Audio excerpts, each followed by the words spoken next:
is Anna. I'm 23 years old and I come from Poland. My name is Ellen and I'm from Georgia, but I grew up in The Hague. My name is Zuzanna. I'm also Polish. And I'm Tekla and I'm from Denmark. And we are all second-year law students at University of Groningen studying international and European law. The only association between law and female I can think of, Legally Blonde.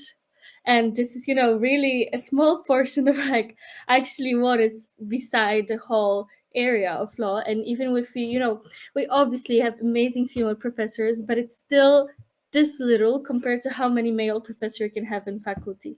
And something we realize a lot is even if we have those female professors, we tend not to see them as powerful and as knowledgeable as their male colleagues, which is obviously super upsetting. And I think the fact that we are all female law students and we are behind this festival is already making an impact on the whole community. And as well, in our obviously festival, we try to incorporate as many female specialists as we can find. And this is, I think, for us and our generation, our peers, super important, because even with this Elle Woods, you see a woman, but you see a white, super privileged woman, which is not really a whole spectrum of what actually women need, because we in the future are going to be the one making policies, making law. And I think it's obvious making laws only from perspective from white privileged women has nothing to do with feminism and inclusivity. So yeah, I think it's a great problem, and I think we're making a step towards a better future. There's been so much support from the university, from all these Polish people who've agreed to come all the way to Groningen to join us for the festival here. Fellow students have been curious and asking how to get engaged and help out from the start. But also, academics from many different places all around the world. For example, the New York University School of Law professor, Grain Burka, recently recorded a video encouraging people to join our festival. So I guess it's suffice to say that we receive a lot of very positive encouragement and support for the whole initiative. Well, basically, since 2015, there's been a major changes in judiciary in Poland, which I think it's quite a complicated process. I kind of like this example that so in 2015, a party named PiS came to power. They have a complete majority. In their first term, they had a majority in both houses, so they could pass any legislation they wanted, just like that, because they have a president as well. In this term, they, however, don't have the upper chamber.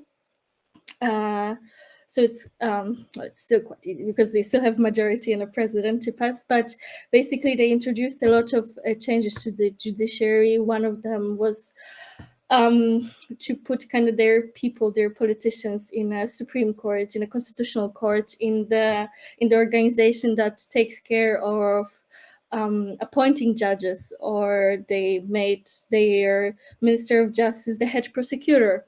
And I think this is all super complicated, not really understandable. But what has been really loudly talked about in press was late abortion ban in Poland. And why it was possible to happen, it was because of these judiciary changes. In 2016, they appointed, let's say, new judges to the Constitutional Court. And exactly with the same court in I think it was last year, 2020, they managed to pass the law which basically forbids abortion in Poland. And I think it's just you can slowly see how these judiciary changes have an impact on, let's say, normal people. And I think you ask why fellow students should care, right? I think in our team, we like to kind of say, oh, what happened in one member state in the EU, it can basically allow some kind of precedent to happen in another member state. I really like how Ellen gives her story. She's from Georgia, a country who aspires to be in the EU, but how you can see even the countries within the EU don't really respect the values that the EU should have. Why the country who aspires to be in the EU should have those the same values. So yeah, that was that's what kind of makes sense in my head to explain it. Maybe Zuza, do you have something more to say? So yeah, I fully agree. You're perfectly correct, and I do agree that it's a very complicated issue. It's a very it requires a lot of understanding, also like how the law works, and also how the judiciary, executive, and legislature works in Poland, and what is the relationship between them. So I'm not gonna get into that, but uh, like everyone has to understand that it was very sneaky, you know, what they did to the judiciary, what they have been doing to the judiciary since 2015, essentially.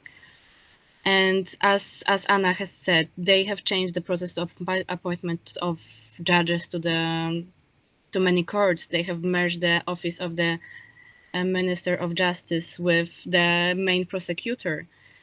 And you can see that all those actions are basically boiling down to infringing the impartiality and independence of judges, but in a way that doesn't bring attention to at first, as I would say.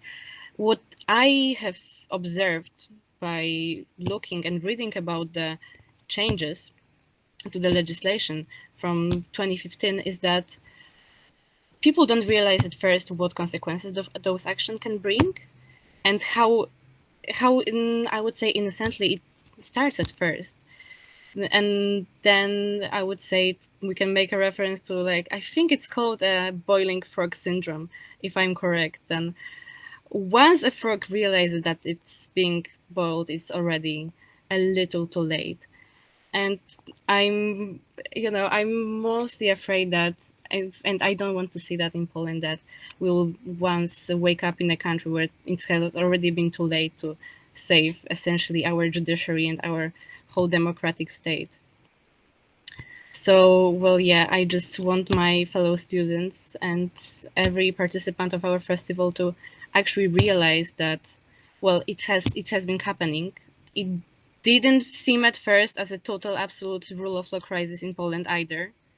And I want them to know that it can happen in Netherlands, France, Spain, wherever, as easily as it could and as it had in Poland.